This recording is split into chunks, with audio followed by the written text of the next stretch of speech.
Hello guys, हम फिर से एक और टाइप के क्वेश्चंस करने वाले हैं। वो क्वेश्चंस में हमें यही देखना है कि जो हम क्वेश्चन कर रहे हैं उसमें perimeter and area based questions अगर हैं तो उनको कैसे सॉल्व किया जाए linear pair of linear equation के फॉर्मेट में। पेयर ऑफ लीनियर इक्वेशन के फॉर्मेट में अगर पेरीमीटर और एरिया वाले क्वेश्चन हैं तो मेजरली हमारे पास आता है एरिया ऑफ रेक्टेंगल या पेरीमीटर ऑफ रेक्टेंगल। तो हम एरिया ऑफ रेक्टेंगल का एक क्वेश्चन आज देखेंगे। सबसे पहले कॉन्सेप्ट समझ लेते हैं। So for perimeter and area, let us consider the rectangle. अब रेक्टेंगल का या फिर किसी भी चीज का पेरीमीटर, किसी भी पॉलीगन का पेरीमीटर कैसे निकालते हैं? हम उनकी साइड्स की length, we add up the length of the sides, we measure the length of the sides and we then add them up. So perimeter is equal to sum of all sides. Simple. Perimeter is sum of all sides. But in case of a rectangle, यहाँ पे sides क्या क्या होंगी? Length होगी, breadth होगी, this is again length and this is breadth. ठीक है? तो अब क्योंकि ये लेंथ ब्रेड्थ है तो पेरीमीटर क्या हो जाएगा हमारा? 2 into L plus B, L plus L, B plus B. तो L plus B which nothing but 2l plus 2b is equal to 2 common लेके l प्लस बी। आप भी सोचते होगे 2l प्लस बी याद कर लिया तो क्या दिक्कत है, बट 2l प्लस बी आया कहां से?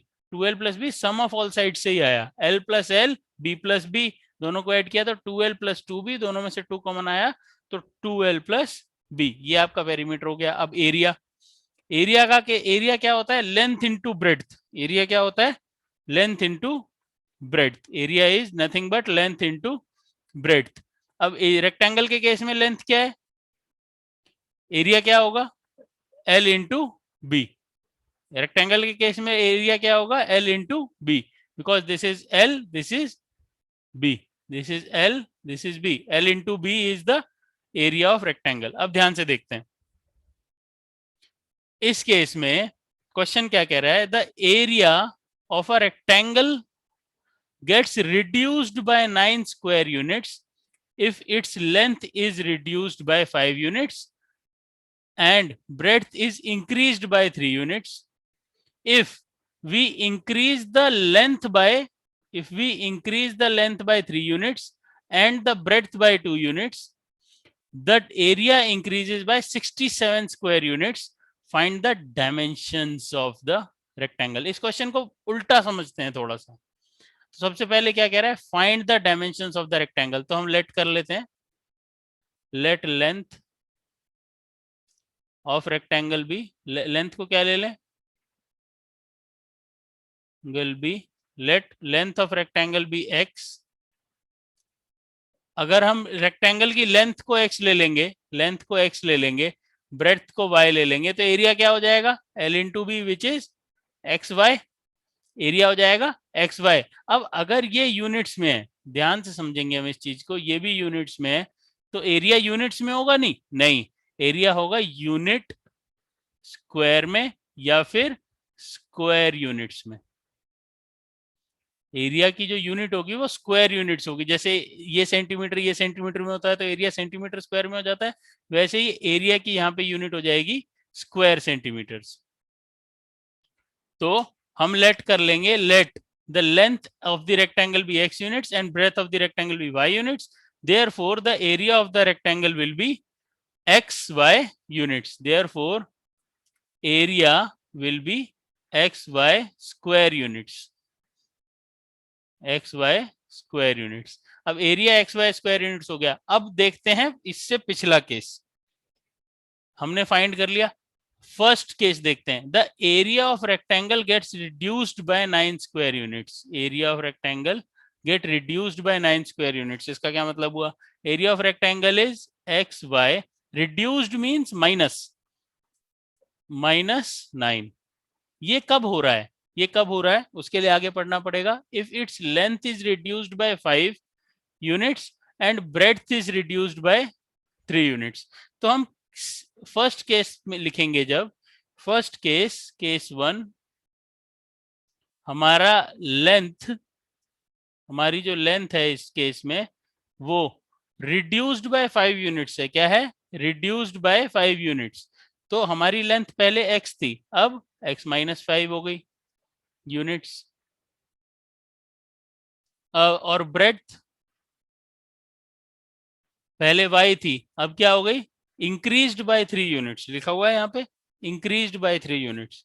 तो हमारी अब ब्रेड्थ क्या हो गई, y+3 sorry, increased by 3 units है।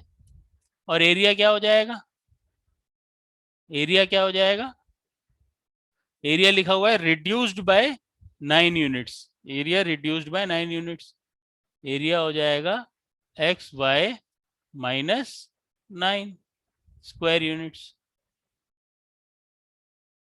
तो हमारी इक्वेशन क्या बन जाएगी, एरिया होता क्या है L इंटू बी, तो L क्या है यहाँ पे x-5, b क्या है y+3 is equal to xy-9। ये हमारी इक्वेशन बन गई, फर्स्ट इक्वेशन। सेकंड इक्वेशन क्या बन जाएगी, सेम केस, केस ये फर्स्ट केस था, अब हम केस 2 लेते हैं। सेकंड केस क्या है, सेकंड केस में क्या कह रहा है, if we increase the length by 3 units, मतलब इस केस में लेंथ क्या हो गई x+3 and we breadth by 2 units, increase the length by 3 units and the breadth by 2 units, मतलब breadth भी increase हुई है। तो हमारी breadth क्या हो गई, breadth पहले y थी, increase हो गई 2 units से, तो y+2। the area is increased by 67 square units, area पहले कितना था xy, पहले कितना था xy, तो एरिया इंक्रीज हो गया बाय 67 स्क्वायर यूनिट्स। ठीक है, ये यूनिट था और ये यूनिट स्क्वायर इतना इंक्रीज हो गया। तो हमारी सेकेंड इक्वेशन क्या बन जाएगी, x+3 multiplied by x+2 sorry y+2 is equal to xy+67। आप कहोगे सर इन दोनों में xy आ रहा है, xy कैसे सॉल्व करेंगे, सिंपल, बहुत ही बेसिक पे जाते हैं। इन दोनों को मल्टीप्लाई कर देंगे हम, इन दोनों को आपस में मल्टीप्लाई कर देंगे, तो जब मल्टीप्लाई करेंगे तो हमारे पास वैल्यू आएगी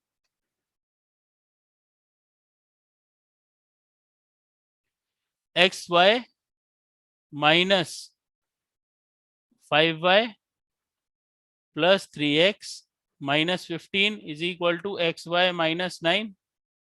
इसको सॉल्व करेंगे तो xy से xy कैंसिल हो गया, यहाँ पे क्या बचा 3x minus 5y equal to 15 minus है इधर जाके प्लस हो जाएगा, यानी 15 माइनस 9 विच इज 6। ये आपकी पहली इक्वेशन, एक तरीके से आपकी फर्स्ट इक्वेशन है।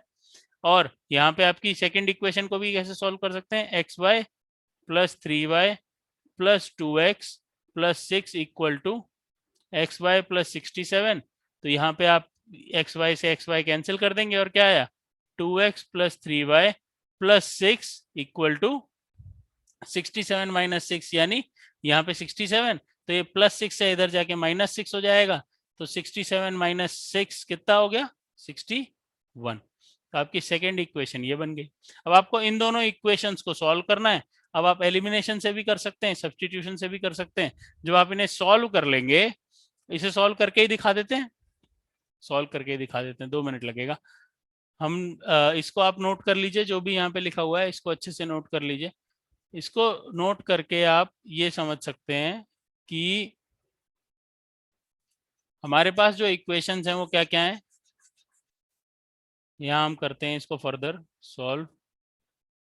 हमारे पास इक्वेशंस हैं 3x minus 5y equal to 6 और 2x plus 3y equal to 61।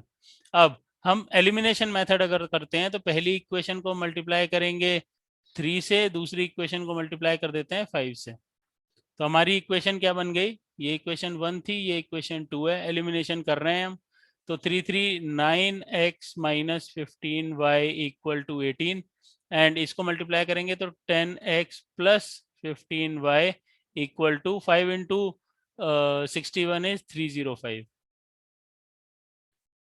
अब इसके बाद इसे सॉल्व करेंगे, इन दोनों को ऐड कर देंगे तो ये खत्म, 19x is equal to 18 plus 305 which will be 323, 323 आ जाएगा। अब 323 को हम डिवाइड करेंगे 19 से, तो हमारी फाइनल वैल्यू पॉसिबल है कि आ जाए। तो हम जब डिवाइड करेंगे हम 323 को 19 से, तो हमारा आंसर क्या आएगा, इसको ध्यान से देखेंगे तो हमारे पास यहाँ पे आ गया 19x इक्वल टू 223, तो अगेन से x equal to 323 divided by 19 which is 17। तो x की वैल्यू आ गई 17। इसे आप पुट कर देंगे किसी भी इक्वेशन में, सपोज आप फर्स्ट इक्वेशन में पुट करते हैं तो x की वैल्यू 17 आई है, फर्स्ट इक्वेशन में पुट करते हैं तो 3 into 17 minus 5y equal to 6, 3 into 17 is nothing but 51 minus 5y equal to 6। तो आप इसे जब सॉल्व करेंगे तो आपकी वैल्यू आएगी 5y माइनस है, इधर जाके प्लस हो जाएगा, और 6 प्लस है उधर जाके माइनस हो जाएगा 6। तो हम यहाँ से कह सकते हैं that 5y is nothing but 45। तो हम कह सकते हैं that y is nothing but 45 upon 5 which is equal to 9। तो x था क्या, x was the length is 17 units and y was the breadth is 9 units। तो आपका फाइनल आंसर यही आ जाएगा that the length of the rectangle is 17 units and the breadth of the rectangle is 9 units.